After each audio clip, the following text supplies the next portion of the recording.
Doctor sir, రిపోర్ట్స్లో ఏం తేలింది? ఇది హత్యే. ఐసీ. బలంగా తల మీద గొడ్డలతో కొట్టి ఆమెను హత్య చేసినట్టున్నారు. విచిత్రమైన విషయం ఏంటంటే చేతి ఆనవాళ్లు ఎక్కడా కనబడకుండా జాగ్రత్త పడ్డాడా హంతకుడు. ఈవిడ హత్యకు ముందర ఏదో పూజలో ఉన్నట్టు ఆధారాలు కనిపిస్తున్నాయి. ఆమె ఒంటికి అంటుకుని ఉన్న పసుపు కుంకుమ రేణువులు, ఒంటికి పూసిన పన్నీరు ఛాయలు బాడీ అంతా కనిపిస్తున్నాయి. ఇదిగోండి రిపోర్ట్స్.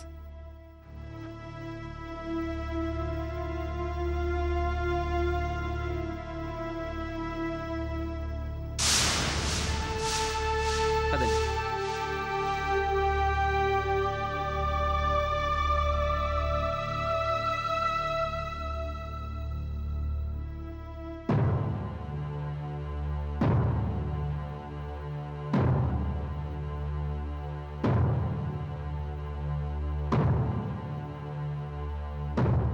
హలో.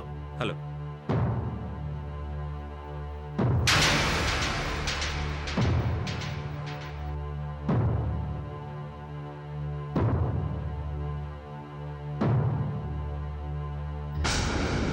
అత్తయ్య, ఎవరు వాళ్ళు? అమ్మాయి కోసం వచ్చారు. చాలా విచిత్రంగా ఉన్నారు. నాకెందుకో భయంగా ఉంది. ష్, గట్టిగా అనకు, వాళ్ళు వింటారు. అయినా కొంచెం సేపు మాట్లాడి వెళ్ళిపోతారు, అంతే కదా.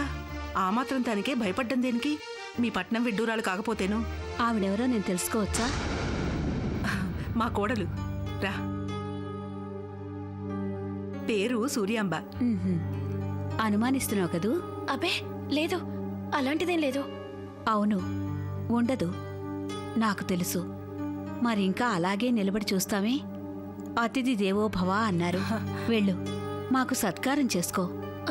అలాగే.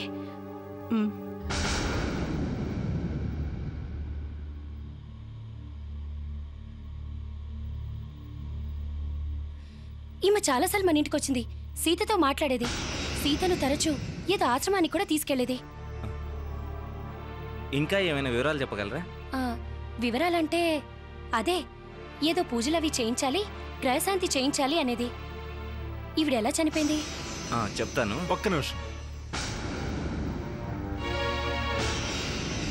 ఇన్స్పెక్టర్, ఈ ఫోటోలో ఉన్న ఈవిడ తెల్ల డ్రెస్సుని, శ్వేతాక్షుడి తెల్ల డ్రెస్సుని చూస్తుంటే ఈ తెల్ల డ్రెస్సులకి సంబంధించి ఏదో లింక్ ఉందనిపిస్తోంది.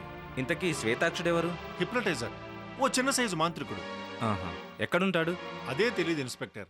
అది గనక తెలిస్తే ఈ చిక్కుముడి విడిపోతుంది. మీ అనుమానం నిజం కావచ్చు. ఈ అమ్మాయికి వాడికి ఏదైనా సంబంధం ఉండుండొచ్చు. వాడి ఆశ్రమంలోనే ఈవిని హత్య చేసి ఉండొచ్చు. వాడి గురించి ఇంకేమైనా వివరాలు చెప్పగలరా?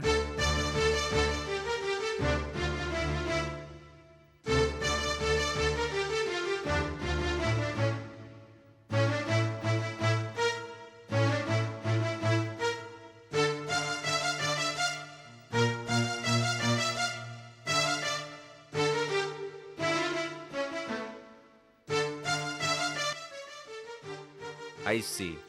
ఈ రోజు నుంచే సెర్చింగ్ ముమ్మరం చేస్తాను. మీరేం కంగారు పడకండి. Thank you inspector. ఓకే, ఇక మేము వెళ్ళొస్తాం. వెళ్ళొస్తామండి. అలాగే.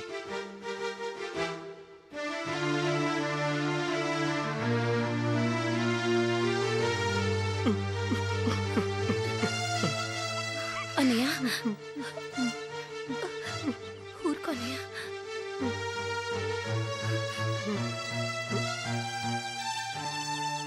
ప్రొఫెసర్ గారు, శ్వేత బిందు చావు అది చూస్తుంటే నాకు చాలా భయంగా ఉందండి. ఒకవేళ సీతాముక్తులు కూడా. మదన్ ప్లీజ్, ఇలాంటప్పుడే మీరు కంగారు పడకూడదు. మీరు ధైర్యంగా ఉండి అందరికీ ధైర్యం చెప్పాలి. పదండి వెళ్దాం, కారెక్కండి.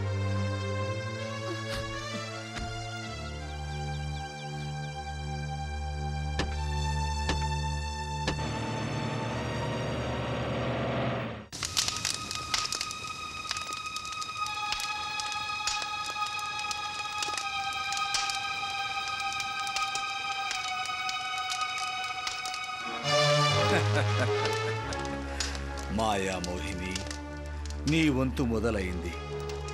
ఇక క్షుద్ర పూజతో విజృంభించు.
ముక్త ఏంటా నవ్వు?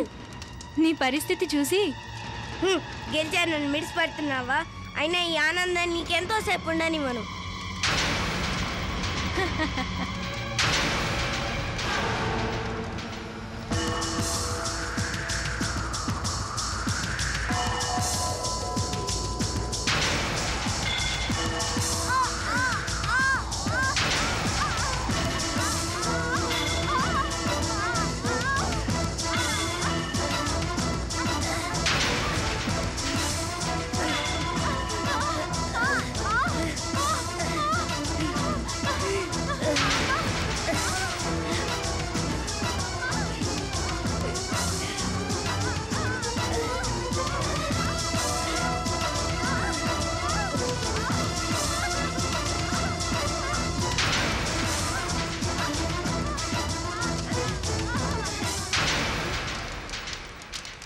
మాయా, తొందరపడకమ్మా. వాడి ప్రాణాలు ఒక్కసారిగా తీయాలంటే ఎప్పుడో నేనే తీసేవాడిని కదా. మన ఫలం మనం దక్కించుకొని వాడి శక్తుల్ని దుష్ట పూజల ద్వారా మన వశం చేసుకొని నేను యవ్వనుండైన తర్వాత వాణ్ణి కడతీర్చాలి. అంతవరకు ఆవేశపడకు. క్షుద్ర పూజలు నిర్వహించు. జరుగబోయేది గమనించు. ఆవేశాన్ని ఆపుకోలేను శ్వేతాక్ష. ముక్తానంద ఇప్పుడే చావాలి. నా చిరకాల కోరిక తీరాలి. ఆ తొందరపాటే పనికిరాదన్నాను. కానీ హోమం కానీ ఆజ్ఞ.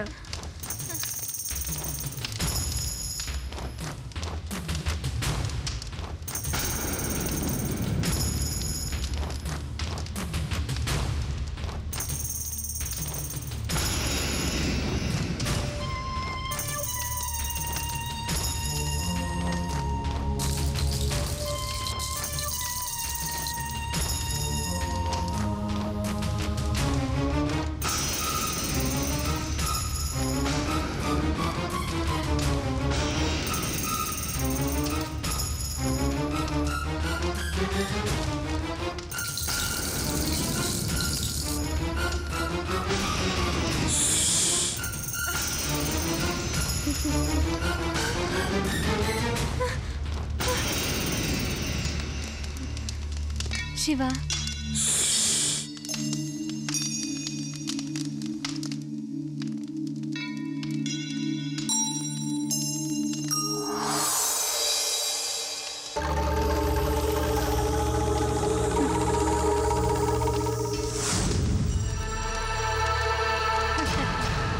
ఒరే ముక్త, నువ్వెంత నీ బ్రతికెంత? నాకే ఎదురు తిరుగుతావా? నీ అంత చూస్తాను.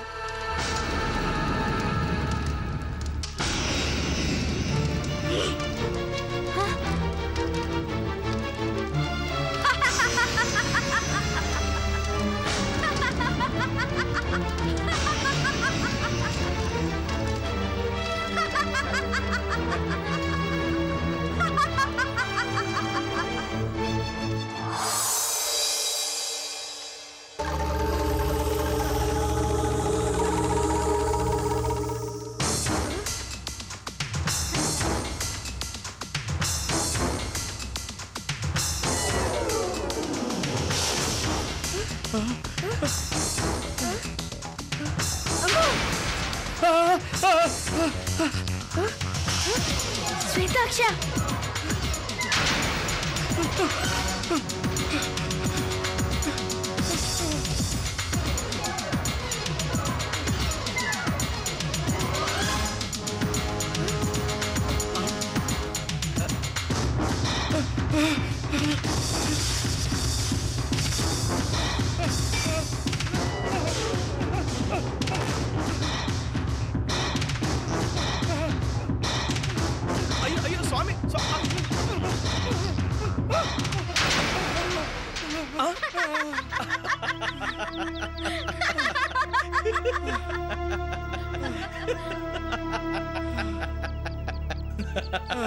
ఇదేంటి స్వామి, చావు తప్పి కన్ను లొట్టపోయినట్టయింది.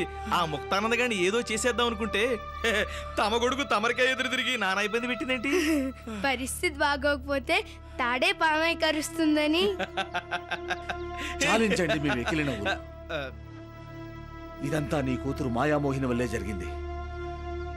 పూజలు చేయవే పిల్ల పిచ్చుకోని దీనికి అప్పచెప్పితే ముక్తాపై కోపంతో ఈ గొడుగు విసిరింది.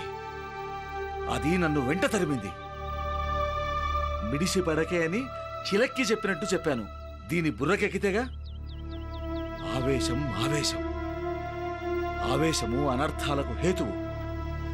ఇకనైనా నీ కూతురికి కుదురుగా క్షుద్ర పూజలు చేసుకోమని చెప్పు. లేదంటే ఆ శ్వేత బిందువు పట్టిన గతే దీనికి పడుతుంది. వద్దు స్వామి, నాకున్న ఒకే ఒక్క తోడు నా కూతురు. దీన్నేం చేయకండి. అమ్మా మాయ, తప్పు కదమ్మా. శ్వేతాక్షుల వారి ఆజ్ఞ లేకుండా ముక్తాపై అలా తలపడవచ్చా? వారిని క్షమించమని వేడుకో.